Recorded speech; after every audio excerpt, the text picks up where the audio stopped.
What's up, you guys? Miko here. Sarah and I just moved into our new apartment here in Puerto Vallarta, and I wanted to give you guys a little tour of the place that we're staying in and what you can expect to get for about $1,200 per month here in Puerto Vallarta, Mexico. So let's go, and I'll show you guys around.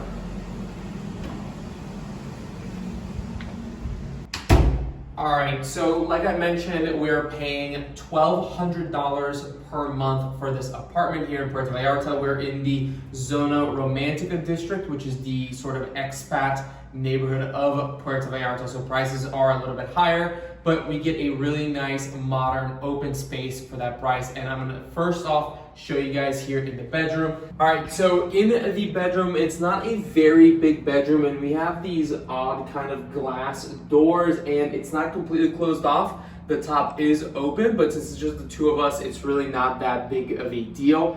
We do have a nice, big, really comfortable king bed, which we don't have very often, but it's very, very nice to have. I think we're gonna have a problem going back to a regular size bed after this. But it is a very well-furnished room. We do have an AC, which is very important here in Puerto Vallarta. We have lots of lights throughout the apartment, actually. Like, there's lots of lights everywhere, which is really, really nice because you can make it as dim or as light as you want to.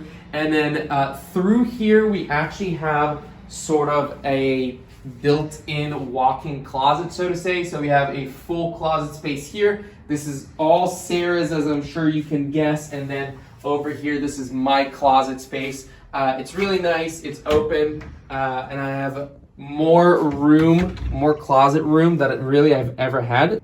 And also on the other side, we have a washer and dryer. The dryer is kind of new and different for us here in Mexico. We don't always have a dryer, but it's really, really nice to have a washer and dryer, so that's really awesome. All right, now off of our closet, we also have the only bathroom in the apartment. It's sort of centrally located. I'm gonna show you why it's a little bit of an odd design, but we have this door over here which lets into the bathroom, and the bathroom itself is also divided up into kind of these three sections where you have the sink over here with the big mirror. Then you have another door for the toilet,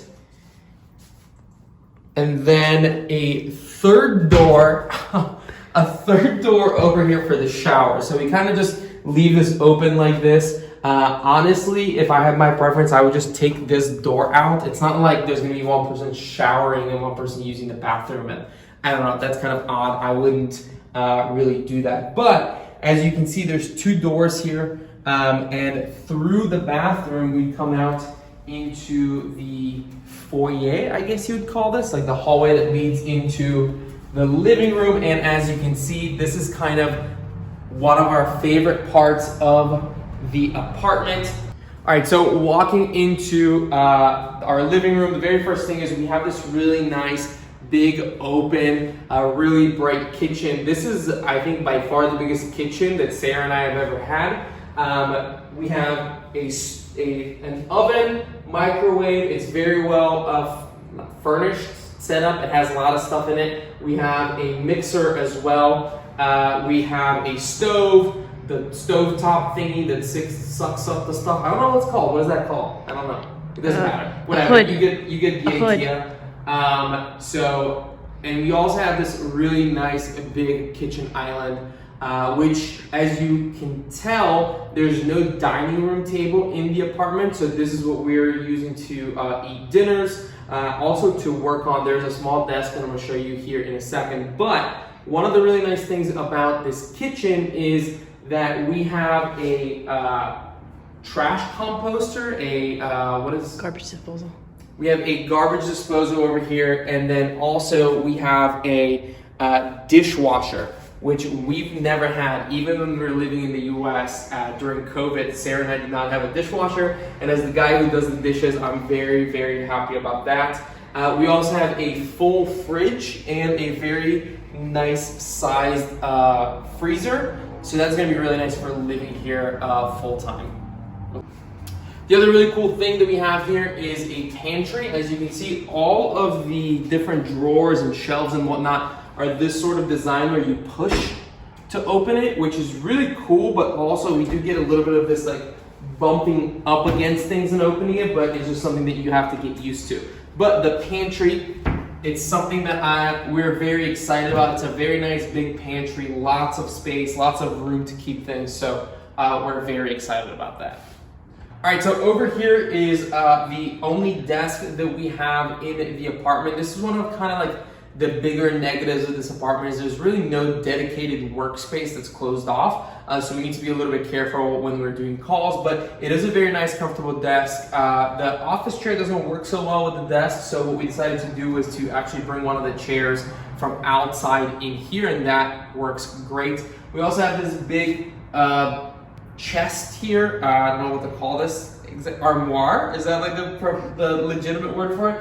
Which I'm not going to open, but it's a really nice place to kind of throw things that you don't want to have, kind of out in the open constantly.